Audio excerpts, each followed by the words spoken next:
하나님 말씀 요한복음 13장 1절부터 11절까지 교독하겠습니다. 유월절 전에 예수께서 자기가 세상을 떠나 아버지께로 돌아가실 때가 이른 줄 아시고 세상에 있는 자기 사람들을 사랑하시되 끝까지 사랑하시니라. 마귀가 벌써 시몬의 아들 가룟 유다의 마음에 예수를 팔려는 생각을 넣었더니 저녁 먹는 중 예수는 아버지께서 모든 것을 자기 손에 맡기신 것과 또 자기가 하나님께로부터 오셨다가 하나님께로 돌아가실 것을 아시고 저녁 잡수시던 자리에서 일어나 겉옷을 벗고 수건을 가져다가 허리에 두르시고 이에 대야에 물을 담아 제자들의 발을 씻기시고 그 두르신 수건으로 씻기기를 시작하여 시몬 베드로에게 이르시니 가로되 주여 주께서 내 발을 씻기시나이까. 예수께서 대답하여 가라사대 나의 하는 것을 내가 이제는 알지 못하나 이후에는 알리라. 베드로가 가로되 내 발을 절대로 씻기지 못하시리이다. 예수께서 대답하시되 내가 너를 씻기지 아니하면 내가 나와 상관이 없느니라. 시몬 베드로가 가로되 주여 내 발뿐 아니라 손과 머리도 씻겨 주옵소서. 예수께서 가라사대 이미 목욕한 자는 발밖에 씻을 필요가 없느니라. 온몸이 깨끗하니라. 너희가 깨끗하나 나는 아니니라 하시니 이는 자기를 팔 자가 누구인지 아시니라. 그러므로 가는 깨끗지 아니하다 하시니라. 아멘. 하나님은 사랑이십니다. 하나님은 사랑의 근원이실 뿐만 아니라 사랑 그 자체로서 하나님의 모든 활동, 하나님의 모든 행위의 동기가 바로 사랑입니다. 따라서 하나님께서는 사랑으로서 천지와 만물을 창조하셨고 사랑으로 모든 것을 다스리시고 보존하실 뿐만 아니라 사랑으로서 죄인들을 구원하셔서 자격이 없는 우리를 하나님의 자녀가 되게 하셨습니다. 하나님께서는 죄악이 관영한 이 세상 가운데 하나님의 형상대로 지음받은 죄인들의 죄를 사하시고 구원하시기 위해서 그가 가장 기뻐하시고 가장 사랑하시는 독생자 예수 그리스도를 이 땅에 보내주셨습니다. 그리고 독생자 예수 그리스도를 십자가에 매달아 죽게 하심으로써 죄를 사하셨고 예수를 믿는 자마다 구원을 얻게 하셨던 것입니다. 그래서 로마서 5장 8절에 보면 우리가 죄인 되었을 때에 하나님께서 그리스도 예수를 죽이심으로 우리에게 대한 하나님의 사랑을 확증하셨다라고 이렇게 말씀하고 계십니다. 우리는 그 사랑을 힘입어서 하나님의 그 자녀가 되었고 또 영원한 하나님의 나라를 상속받을 하나님의 후사가 되었습니다. 그렇기 때문에 예수의 사랑을 받은 자들이 마땅히 서로 사랑해야 하는 것입니다.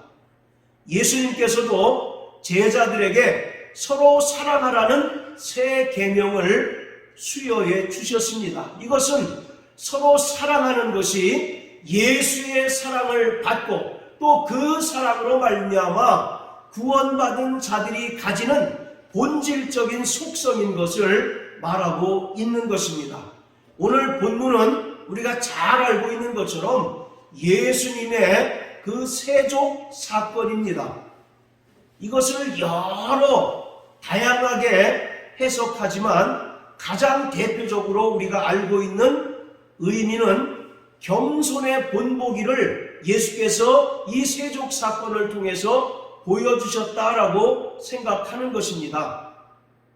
자, 바로 이 고대 근동에서는 이 집에 있는 종은 그 주인의 발을 씻기는 자입니다. 그래서 마가복음 1장 7절에 보면 침례 요한이 말하기를 내 뒤에 오시는 이는 나보다 능력이 많으시기 때문에 나는 그의 신들매 신발을 풀기도 감당치 못하겠다라고 말하고 있습니다. 고대 근동에서 바로 이 종이 해야 할 일들 중에 하나는 무엇이냐면 주인이 돌아오면 주인의 신발을 벗기고 물로 발을 씻기고 또 수건으로 물기를 닦아서 다시 신발을 신겨 주는 것입니다. 그리고 또 손님들이 왔을 경우에도 대야에 물을 떠서 그 손님의 발을 씻고 또 손님의 그 발에 물을 닦는 것이 종이 해야 하는 중요한 일 중에 하나인 것입니다. 자, 이러한 문화적인 배경 하에서 예수가 제자들의 발을 씻은 행위는 예수를 종으로 간주하고 이 세족 사건을 통해서 예수 그리스도가 겸손의 본보기를 보여주신 것으로 우리는 이해합니다. 그래서 청년 때 그 수련회를 통해서 이 세족식을 하기도 했고 또 교회의 많은 프로그램 중에 이 발을 씻기는 그런 이제 행사들을 하는 경우들이 대단히 많습니다.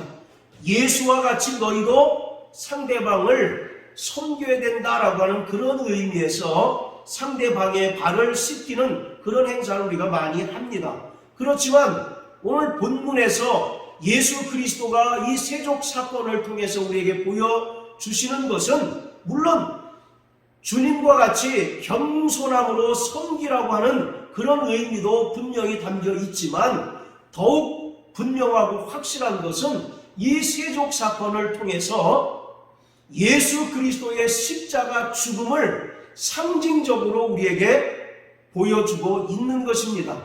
예수가 보여주신 사랑 또한 죄인들을 위하여 자기 목숨을 내어주기까지 사랑하신 겸손의 섬김이었습니다. 마태복음 20장 28절에 보면 인자가 온 것은 도리어 섬김을 받는 것이 아니라 도리어 섬기려 하고 자기 목숨을 많은 사람을 위하여 대속물로 주려 함이라 라고 이와 같이 말씀하고 있습니다. 그래서 예수 그리스도는 이 세족 사건을 가리켜서 자기 사람들을 끝까지 사랑하는 것이다 라고 이와 같이 말씀하고 있습니다. 예수의 세족 사건은 사랑의 완성이자 또 사랑의 종결로서 예수 그리스도의 십자가 죽음을 우리에게 분명하게 보여주는 사건인 것입니다. 예수 그리스도의 사랑의 대상은 자기 사람들입니다. 그리고 그 사랑의 특성은 끝까지 사랑하는 거예요. 그래서 13장 1절에 보면 자기 사람들을 사랑하시되 끝까지 사랑하신다라고 말씀합니다. 여기서 끝까지라고 하는 것은 물론 기간적으로 끝까지라고 하는 의미도 있지만 더 확실한 의미는 완전하다 또 충분하다라고 하는 그런 의미가 담겨 있습니다. 그래서 바로 예수 그리스도의 그 십자가 죽음이 바로 죄인들을 향한 완전한 사랑 그리고 죄인들을 구원하고 하나님의 자녀가 되도록 하기 위한 충분한 사랑이라고 하는 그런 의미가 담겨져 있는 거예요. 그래서 예수 그리스도의 십자가 죽음과 부활은 예수의 제자들 그리고 예수 그리스도 안에 거하는 모든 자들을 향한 완전한 사랑, 하나님의 완전한 사랑을 드러내신 것입니다.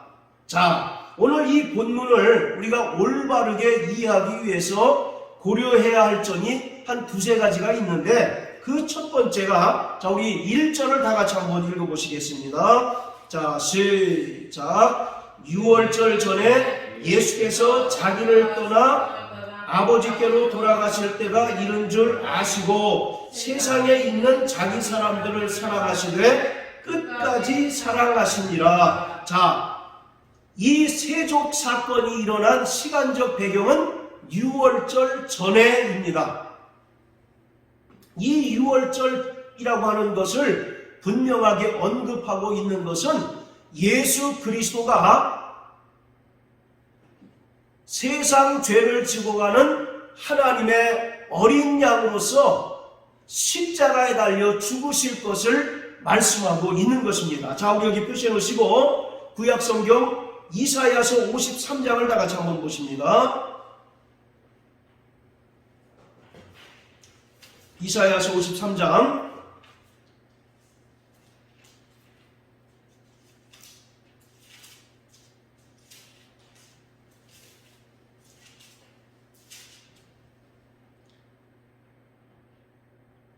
자, 1절부터 6절까지 우리 다 같이 함께 읽겠습니다. 시작. 우리의 전한 것을 누가 믿었느뇨? 여호와의 팔이 네게 나타났느뇨? 그는 주 앞에서 자라나기를 연한 순 같고 마른 땅에서 나온 줄기 같아서 고운 모양도 없고 풍채도 없은즉 우리의 보기에 흠모할 만한 아름다운 것이 없도다. 그는 멸시를 받아서 사람에게 실어버린 바 되었으며 간고를 많이 겪었으며 질고를 아는 자라 마치 사람들에게 얼굴을 가리우고 보지 않음을 받는 자 같아서 멸시를 당하였고 우리도 그를 귀히 여기지 아니하였도다. 그는 실로 우리의 질고를 지고 우리의 슬픔을 당하였거늘 우리는 생각하기를 그는 징벌을 받아서 하나님에게 맞으며 고난을 당한다 하였노라. 그가 찔림은 우리의 허물을 인하니요 그가 상함은 우리의 죄악을 인함이라. 그가 징계를 받음으로 우리가 평화를 누리고 그가 채찍에 맞음으로 우리가 나음을 입었도다. 우리는 다 양 같아서 그릇 행하여 각기 제 길로 갔거늘 여호와께서는 우리 무리의 죄악을 그에게 담당하셨도다. 아멘. 그리고 7절에 보면 마치 도수장에 끌려가는 어린 양과 털 깎는 자 앞에서 잠잠한 양같이 그 입을 열지 않았다라고 이렇게 얘기하고 있어요. 그래서 오늘 본문 1절에서 6월절 전에라고 이와 같이 분명하게 언급하고 있는 것은 예수 그리스도가 6월절 어린 양으로 이 땅에 오셔서 많은 질고와 고난을 감당하시고 결국은 십자가에 달려 죽으실 것을 분명하게 우리에게 보여주는 것입니다. 그래서 금방 읽었던 이사야 53장의 말씀과 같이 그가 친히 십자가에 달려 죽으심으로 말미암아 우리의 모든 죄악들을 사하시고 우리에게 임한 모든 율법의 저주를 친히 속량해 주셨음을 우리에게 설명하고 있습니다.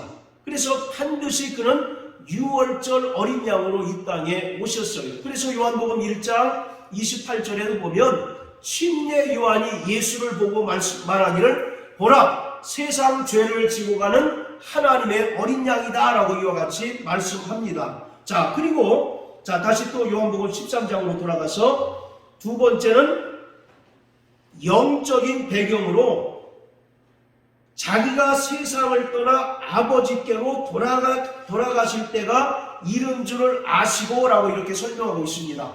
바로 그가 세상을 떠나서 아버지께 돌아갈 때가 이른 줄 알았다 이렇게 얘기합니다. 이것을 한마디로 이야기하면 부활을 말씀하고 있는 것입니다. 자, 우리 요한복음 16장 10절 다 같이 한번 보십니다. 요한복음 16장 10절 자, 시작. 의에 대하여라 함은 내가 아버지께로 가니 너희가 다시 나를 보지 못하니요. 바로 예수는 십자가에 달려 6월절 어린 양으로서 십자가에 달려 죽으셨을 뿐만 아니라 죽은 자 가운데서 다시 3일 만에 살아나시고 또 하나님 아버지께로 올라가시게 되는 겁니다. 그래서 의에 대하여라 함은 내가 아버지께로 가니 너희가 나를 보지 못한다라고 이렇게 얘기합니다. 그래서 자기가 세상을 떠나서 아버지께 돌아갈 때가 이른 줄 안다라고 하는 것은 바로 예수 그리스도가 십자가에 달려 죽으실 뿐만 아니라 다시 부활하셔서 승천하심으로 아버지께 돌아갈 때가 왔다라고 하는 것을 보여주고 있는 것이에요. 자, 이와 같이 이 13장 1절 한 구절에 예수의 십자가 죽음과 부활이 고스란히 기록되어져 있습니다. 그리고 예수의 십자가 죽음과 부활이 결국 죄인들을 향한 하나님의 사랑을 표현하고 있는 것이라는 것을 우리에게 말하고 있어요. 그래서 그가 자기 사람들을 사랑하시되 끝까지 사랑하신다라는 겁니다. 즉 하나님께서 인간을 사랑하시고 죄인들을 사랑하시는 그 사랑의 방식, 사랑의 표현이 뭐냐? 예수 그리스도, 독생자 예수 그리스도를 이 땅에 보내주셔서 십자가에 매달아 죽게 하시고 또 그가 죽은 자 가운데서 3일 만에 부활하심으로 말미암아 바로 우리를 완전히 죄에서 사하시고 또 그것을 믿는 자들마다 구원을 얻게 하시는 것이 하나님께서 우리를 사랑하시는 바로 그러한 구체적인 방법이라고 하는 것입니다. 그래서 이 예수의 세족 사건이라고 하는 것은 하나님께서 예수 그리스도를 십자가에 죽이시고 또 3일 만에 다시 살리심으로써 죄인들을 사랑하신 그 하나님의 완전하고 또 충만하신 그 사랑을 우리에게 보여주신 가장 극적인 사건인 것입니다. 자, 이처럼 예수의 세족 사건은 창조주이시고 메시아이신 예수 그리스도가 피조물인 제자들의 발을 씻긴 사건인데 하나님 입장에서는 바로 죄인들을 하나님께서 어떻게 사랑하셨는가를 보여주시는 분명한 사건이지만 또 한편으로 구원받은 성도들에게는 이 예수의 세족 사건이 바로 성화, 침례와 성화의 개념을 우리에게 설명하고 있는 것입니다. 자, 요한복음 13장 10절 다 같이 한번 읽어보십니다. 자, 시작. 예수께서 가라사대 이미 목욕한 자는 발밖에 씻을 필요가 없느니라 온 몸이 깨끗하니라 너희가 깨끗하나 다는 아니니라 하시니. 자, 이 10절에 보면 씻는 행위가 바로 2번 언급이 되어 있습니다. 이미 목욕한 자, 그리고 또 그 뒤에 보면 발밖에 씻을 필요가 없다라고 이렇게 이야기하고 있어요. 씻는 행위가 몇 번 나옵니까? 바로 2번 나오죠. 바로 이 씻는 행위가 2번 언급된 것은 침례와 성도들의 바로 성화의 그 개념을 우리에게 설명하고 있는 것이에요. 그래서 이미 목욕한 자라고 하는 표현은 예수 그리스도와 함께 십자가에 달려 죽고 또 그의 부활에 연합하는 침례를 설명하고 있는 것입니다. 자, 우리 또 출애굽기 30장을 다 같이 한번 보시겠습니다. 출애굽기 30장.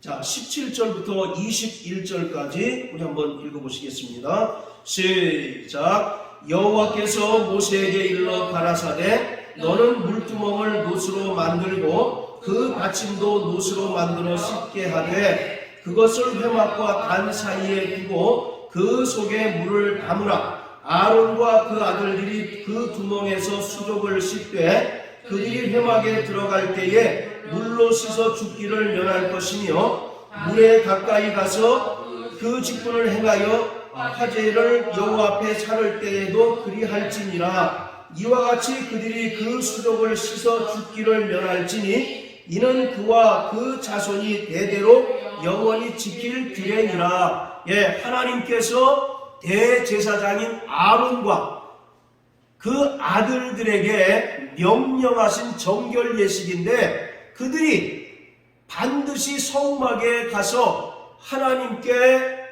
봉사의 그 직분을 감당하기 전에 뜰에 있는 그 물두멍에서 수족을 깨끗이 씻고 들어가라고 이와 같이 말씀하고 계셔요.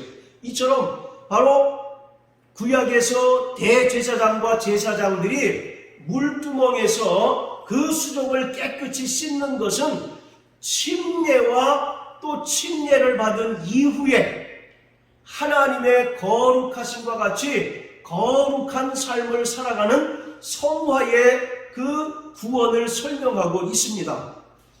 성경은 바로 우리가 받은 구원을 세 가지로 표현하고 있어요. 자, 저를 따라해 보세요.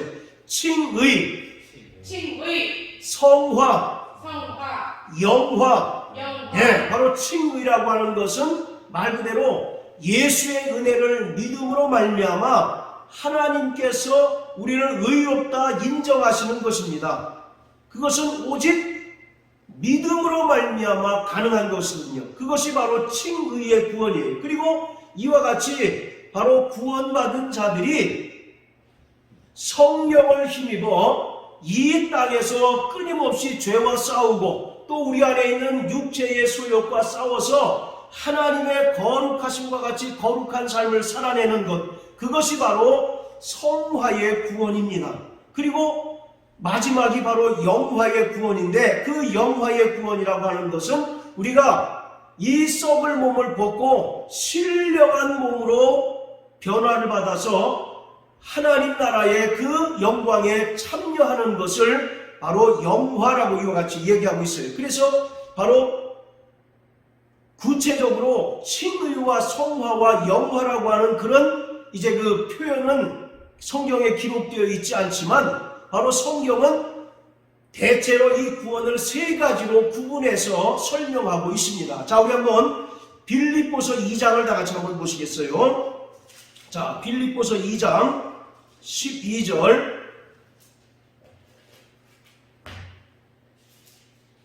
자, 다 같이 읽습니다. 시작. 그러므로 나의 사랑하는 자들아, 너희가 나 있을 때뿐 아니라 더욱 나 없을 때에도 항상 복종하여 두렵고 떨림으로 너희 구원을 이루라. 자, 여기 보면 너희 구원을 뭐라고 되어 있습니까? 이루라고 말씀하고 계세요.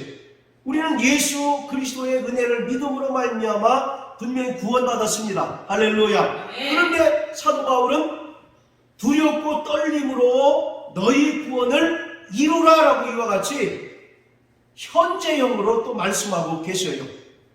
자, 그리고 베드로전서 1장을 다 같이 한번 보십니다. 베드로전서 1장.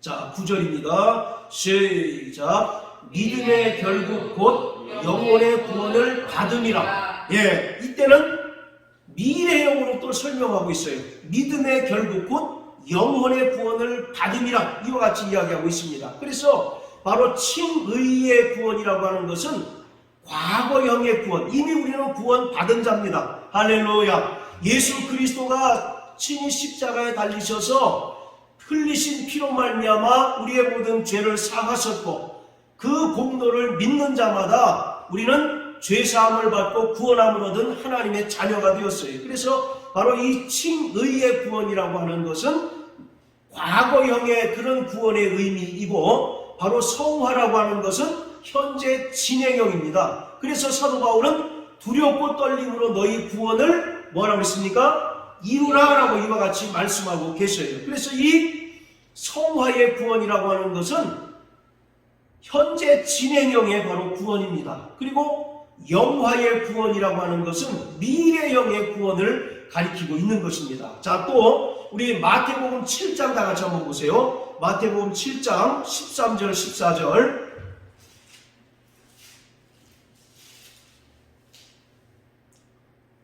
자, 또 같이 읽습니다. 시작. 좁은 문으로 들어가라. 멸망으로 인도하는 문은 크고 그 길이 넓어 그리로 들어가는 자가 많고, 생명으로 인도하는 문은 좁고 길이 협착하여 찾는 이가 적음이니라. 자, 우리가 신앙생활이 힘든 이유가 바로 여기 있는 것입니다.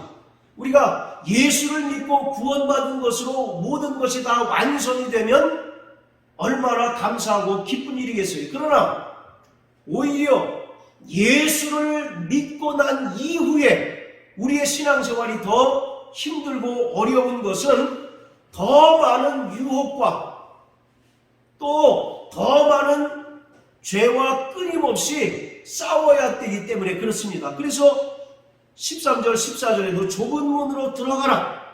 생명으로 인도하는 문은 좁고 그 길이 협착하여 찾는 이가 적음이라. 즉 문으로 들어가는 것은 바로 구원을 이야기한다면 바로 길이 협착하고 찾는 이가 적다라고 하는 것은 구원받은 이후에 우리의 성화의 삶, 즉 우리의 신앙생활을 가리켜 말씀하고 있는 것이에요. 그래서 길이 협착하고 찾는 이가 적다라고 이와 같이 이야기합니다. 넓게 잘 이제 다져진 그런 신장로가 아니라 어떻게 보면 돌이 이제 있고 또 여러 가지 방해물들이 있음으로 인해서 쉽게 밟지 못하는 그런 대단히 어려운 그러한 길이 바로 구원의 길이라고 설명하고 있어요. 그렇기 때문에 우리는 늘 성화의 삶을 살아가는 데 있어서 예수 그리스도의 보혈을 의지하여 회개하고 또 성령님을 의지해서 우리 안에 있는 죄의 소욕과 싸워 이기는 바로 그런 삶을 살아내야 하는 것입니다. 구원받은 것으로 우리의 신앙생활이 종결되면 그것 하지 못할 사람들이 없을 거예요. 그러나 구원받은 이후에 우리가 일평생 우리의 그 육체를 벗는 순간까지 끊임없이 바로 우리가 죄와 싸워야 하는 그런 삶을 살아내야 하기 때문에 신앙생활 자체가 바로 어려운 것입니다. 그래서 히브리서 12장 4절에 보면 너희가 죄와 싸우되 피 흘리기까지 싸우지 않았다라고 이와 같이 말씀하고 있는 것입니다. 그래서 오늘 예수님께서는 제자들의 발을 씻기시면서 이미 목욕한 자는 발밖에 씻을 필요가 없다라고 이와 같이 말씀하고 계세요. 따라하세요. 나는 이미 목욕한 자다. 바로 예수의 피로 말미암아 영원한 속죄를 받고 또 침례를 통해서 예수님과 연합한 자입니다. 할렐루야. 근데 그것으로 끝납니까? 그렇지 않잖아요. 예수님은 이미 목욕한 자는 뭐를 계속 씻어야 된다고 말씀합니까? 발을 계속 씻어야 된다라고 말씀하고 계셔요.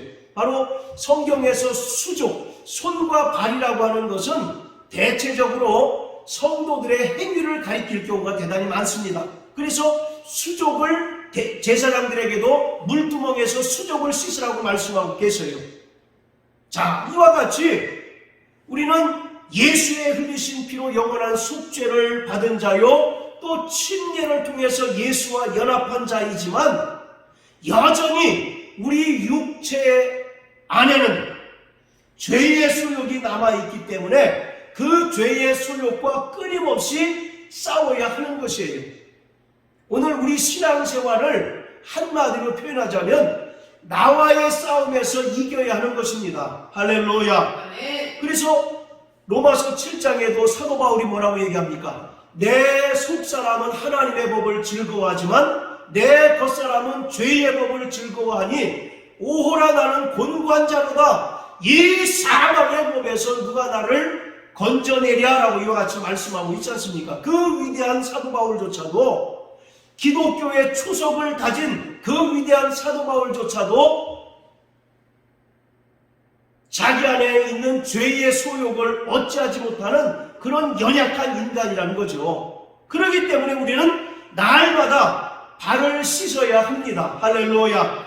날마다 예수의 보혈을 의지하여 회개하여 우리가 거룩한 삶을 살아내야 하는 것이고 또 성령님의 도우심으로 말미암아 우리 안에 있는 죄의 소욕을 죽이고 날마다 하나님의 거룩하심과 같이 거룩한 삶을 살아내야 하는 것입니다. 여러분들 구약에 보면 이스라엘 백성들이 430년 동안 애굽에서 종살이합니다. 그런데 하나님께서 모세를 통해서 이스라엘을 출애굽하게 하시죠. 분명히 홍해를 건넜어요. 자, 그런데 이 이스라엘 백성들이 광야에서 40년 동안 거하다가 가나안 땅에 들어가기 위해서는 반드시 요단강을 건너야 했습니다. 자, 이 홍해와 요단강이라고 하는 것은 심례와 성화를 우리에게 설명해 주고 있는 것입니다. 자, 우리 고린도전서 10장을 다 같이 한번 보십니다.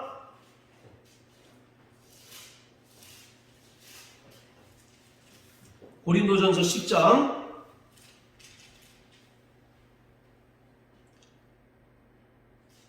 자, 1절부터 우리 4절까지 다 같이 읽습니다. 시작. 형제들아, 너희가 알지 못하기를 내가 원치 아니하노니 우리 조상들이 다 구름 아래 있고 바다 가운데로 지나며 모세에게 속하여 다 구름과 바다에서 침례를 받고 다 같은 신령한 먹으며 다 같은 신령한 음료를 마셨으니 이는 저희를 따르는 신령한 반석으로부터 마셨음에 그 반석은 곧 예수 그리스도시라. 자, 이것은 이스라엘 백성들의 출애굽 과정을 바울이 설명하고 있는 것입니다. 그런데 2절에 보면 뭐라고 얘기하느냐면 모세에게 속하여 다 구름과 바다에서 뭘 받았습니까?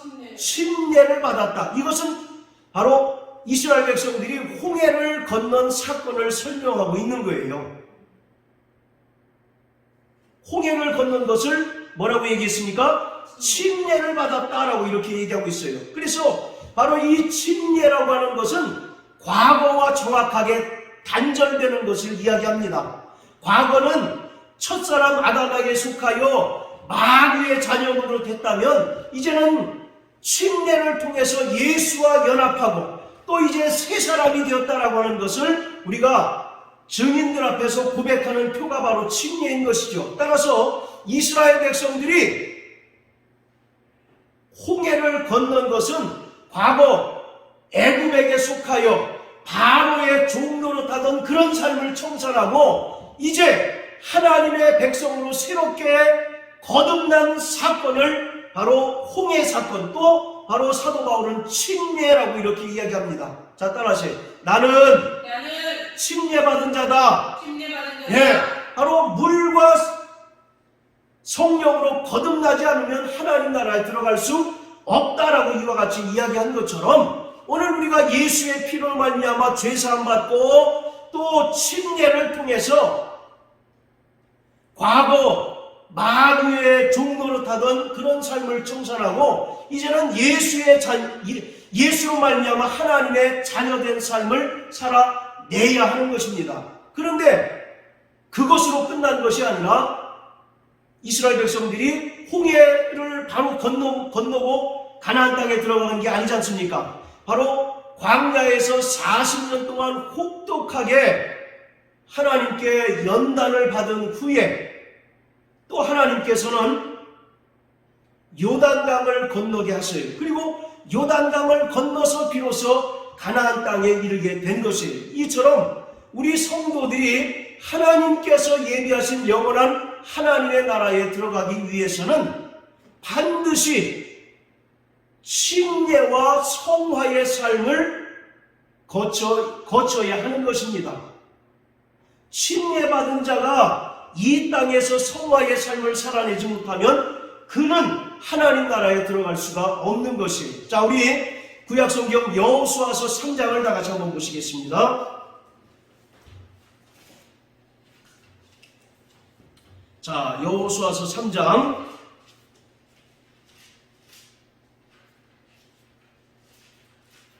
자, 14절부터 17절까지 우리 같이 한번 읽습니다. 시작. 백성이 요단을 건너려고 자기들의 장막을 떠날 때에 제사장들은 언약궤를 메고 백성 앞에서 행하니라. 요단이 몸에 거두는 시기에는 항상 언덕에 넘치더라. 궤를 맨 자들이 요단에 이르러 궤를 맨 제사장들의 발이 물가에 잠기자 곧 위에서부터 흘러내리던 물이 그쳐서 심히 멀리 사르단에 가까운 아다무 변방에 일어나 쌓이고 아라바의 바다 여매로 향하여 흘러가는 물은 온전히 끊어 백성이 여리고 앞으로 바로 건널세 여호와의 언약궤를 맨 제사장들은 요단 가운데 마른 땅에 굳게 섰고 온 이스라엘 백성은 마른 땅으로 향하여 요단을 건너니라. 자, 이스라엘 백성들이 드디어 가나안 땅을 지척에 두고 있습니다. 그런데 그들 앞에 놓여져 있는 장애물이 뭐가 있습니까? 요단강이 있어요. 그런데 이 요단강은 평상시에는 사람이 충분히 건널 수 있는 얕은 물이었습니다. 그런데 마침 이스라엘 백성들이 요단을 건너려는 이 시기에는 15절에 보면 모맥을 거두는 시기에는 항상 물이 언덕에 넘쳤다라고 이렇게 얘기합니다. 그러니까 이 요단강을 지금 건널 수 없는 그런 상황인 것입니다. 그때 하나님께서 제사장들에게 명하셔서 언약궤를 맨 제사장들이 그 요단강의 발을 잠그도록 하십니다. 자, 15절에 그렇게 되어 있죠. 궤를 맨 제사장들의 발이 물가에 뭐하자? 잠기자. 곧 위에서 흘러나온 물이 그쳤다라고 이렇게 얘기합니다. 여러분, 마치 이 사건은 어떤 사건과 또 어떤 사건을 연상시킵니까?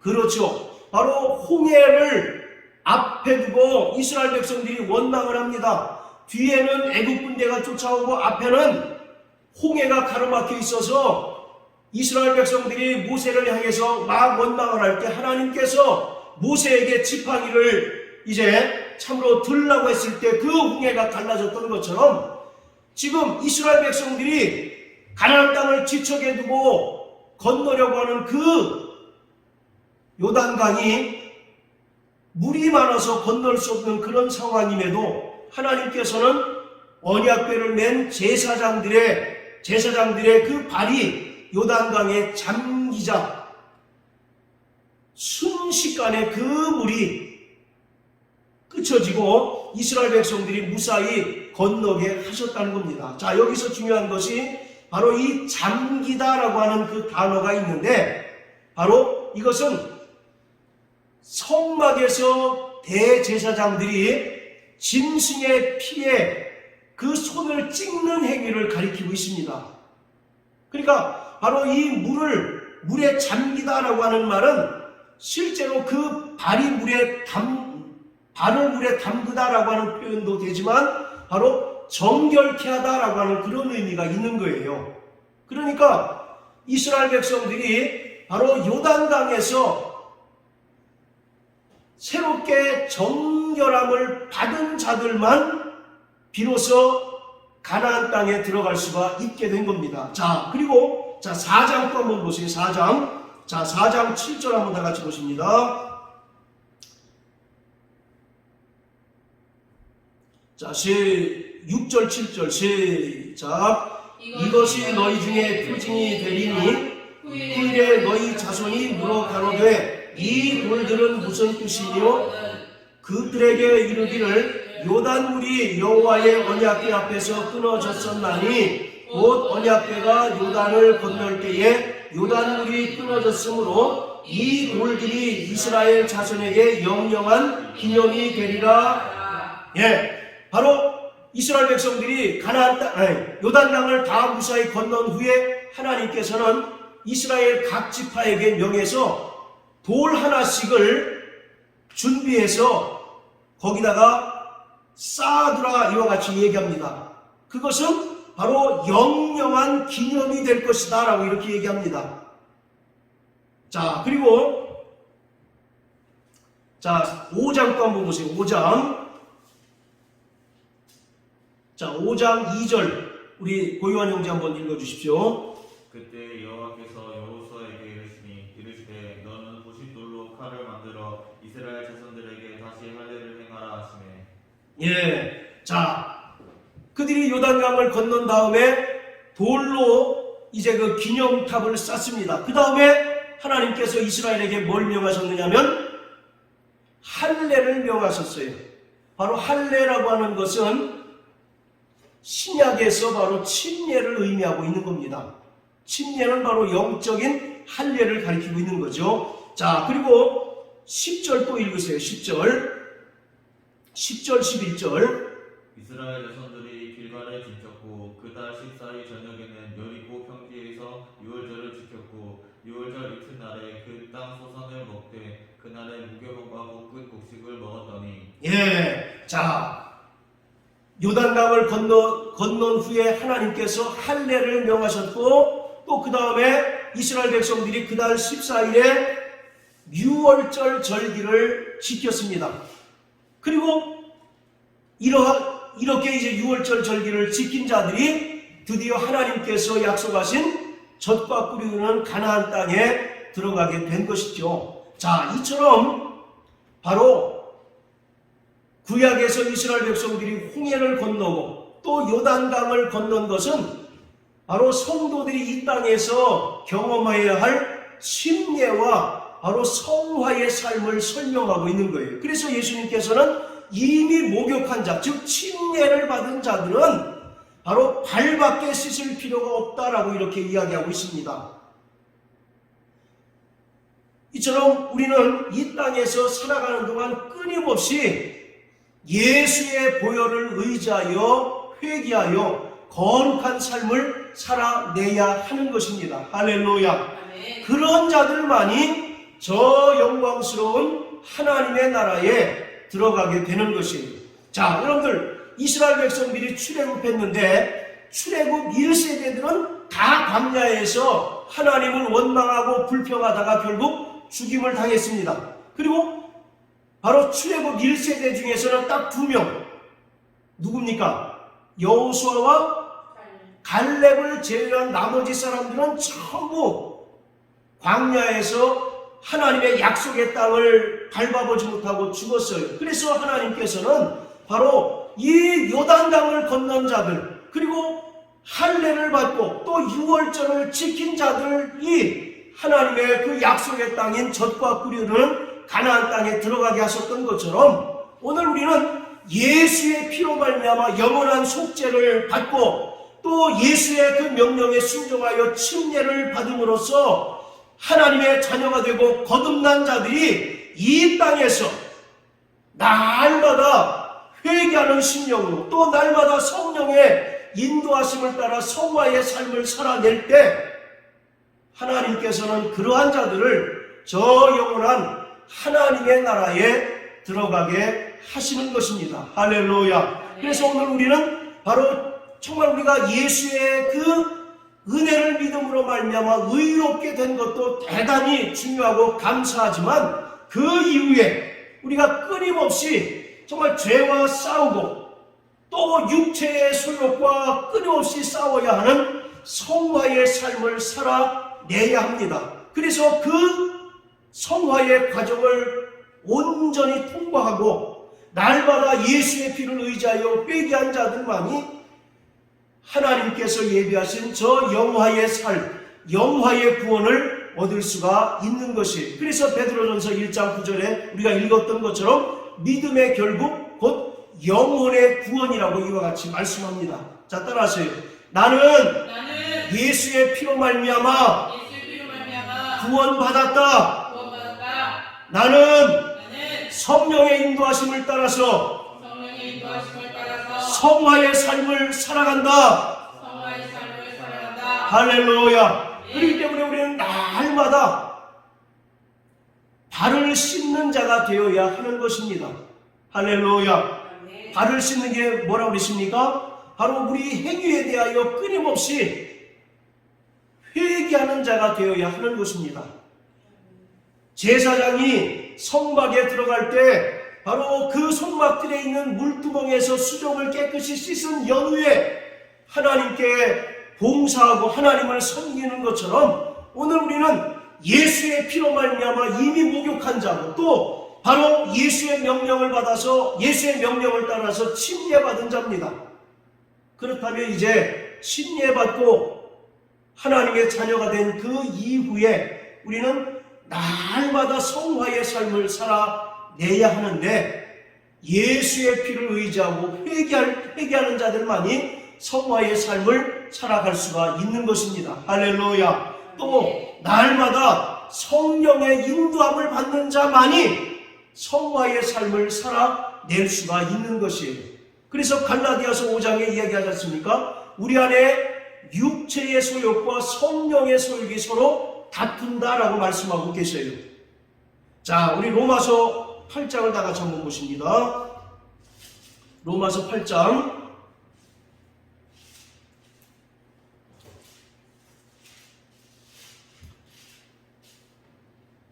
자, 13절, 14절. 자, 시작. 너희가 육신대로 살면 반드시 죽을 것이로되 영으로서 몸의 행실을 죽이면 살리니 무릇 하나님의 영으로 인도함을 받는 그들은 곧 하나님의 아들이라. 자, 13절. 너희가 육신대로 살면 반드시 어떻게 된다고요? 죽는다. 여기서 육신대로 산다는 게 무슨 뜻입니까? 우리 요한 형제, 육신대로 산다는 게 무슨 뜻이에요? 주님 없이 사는. 어? 주님 없이 사는. 네.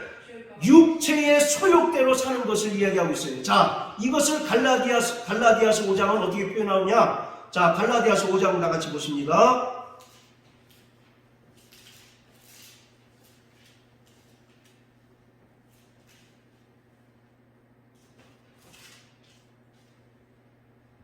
자, 16절부터 21절까지 우리 요한 형제 한번 읽어주십시오. 내가 이르노니 너희는 성령을 쫓아 행하라. 그리하면 육체의 욕심을 이루지 아니하리라. 육체의 소욕은 성령을 거스리고 성령의 소욕은 육체를 거스리나니 이 둘이 서로 대적함으로 너희의 원하는 것을 하지 못하게 하려 함이라. 너희가 만일 성령의 인도하시는 바가 되면 율법 아래 있지 아니하리라. 육체의 일은 현저하니 곧 음행과 더러운 것과 호색과 우상 숭배와 술수와 원수 맺는 것과 분쟁과 시기와 분냄과 당짓는 것과 불의함과 이단과 투기와 술취함과 방탕함과 또 그와 같은 것들이라. 전에 너희에게 경계한 것 같이 경계하노니 이런 일을 하는 자들은 하나님의 나라를 유업으로 받지 못할 것이요.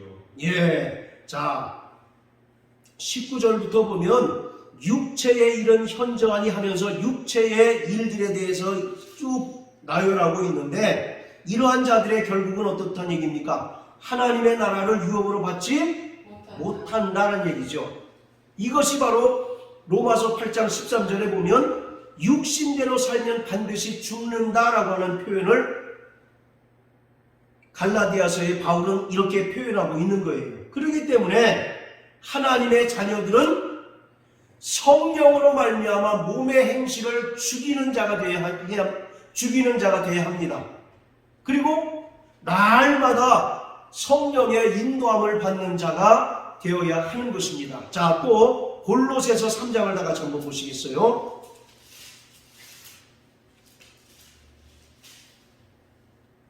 자, 골로새서 3장 5절 6절 시작. 그러므로 땅에 있는 지체를 죽이라. 곧 음란과 부정과 사욕과 악한 정욕과 탐심이니 탐심은 우상 숭배니라. 이것들을 인하여 하나님의 진노가 임하느니라. 땅에 있는 지체를 죽이라. 여기 땅에 있는 지체가 뭡니까? 내 안에 있는 죄의 소욕들. 그것을 음란과 부정과 사욕과 악한 정욕, 탐심으로 또 바울은 골로새서에서 표현하고 있습니다. 그리고 이것들을 인하여 하나님의 진노가 임한다라고 이렇게 설명하고 계세요. 바로 이와 같이 예수를 믿고 구원받은 자라 할지라도 끊임없이 발을 씻는 회개의 삶을 살지 않고 또 성령의 인도받는 삶을 살지 않을 때는 그 영혼이 바로 하나님의 진노를 받게 되고 결국 하나님의 나라를 유업으로 받지 못한다. 이게 무슨 말이에요? 하나님의 나라를 유업으로 받지 못한다는 얘기는 한마디로 얘기하면 뭐 한다는 얘기입니까? 천국 간다는 얘기입니까? 지옥 간다는 얘기입니까? 지옥 갈 수밖에 없다는 얘기죠. 그렇기 때문에 바로 오늘 우리는 정말 두렵고 떨림으로 우리가 받은 구원을 이루는 자가 되어야 하는 것입니다. 그래서 오늘 예수님은 말씀하십니다. 이미 목욕한 자는 발밖에 씻을 필요가 없다. 그러니까 발은 끊임없이 계속 씻어야 된다고 얘기하고 있는 거 아닙니까? 우리 어릴 때는 같이 이미 목욕했다라고 하는 것은 우리가 예수의 피로 죄사함 받고 구원받은 자라고 하는 의미고, 또 침례받은 자로서 예수의 그 죽음과 부활에 연합한 자라고 하는 그러한 의미인 것입니다. 그리고 발밖에 씻을 필요 없다는 얘기는 끊임없이 우리가 죄의 소욕을 쫓아 살아간 것에 대해서 끊임없이 예수님의 보혈을 의지하여 회개하는 자가 되어야 하는 것입니다. 그리고 로마서 8장 14절의 말씀처럼 하나님의 영으로서 땅에 있는 지체를 죽이고 하나님의 영으로 인도함을 받는 자들이 되어야 하는 것입니다. 자, 우리 마지막으로 요한복음 13장 다시 돌아가서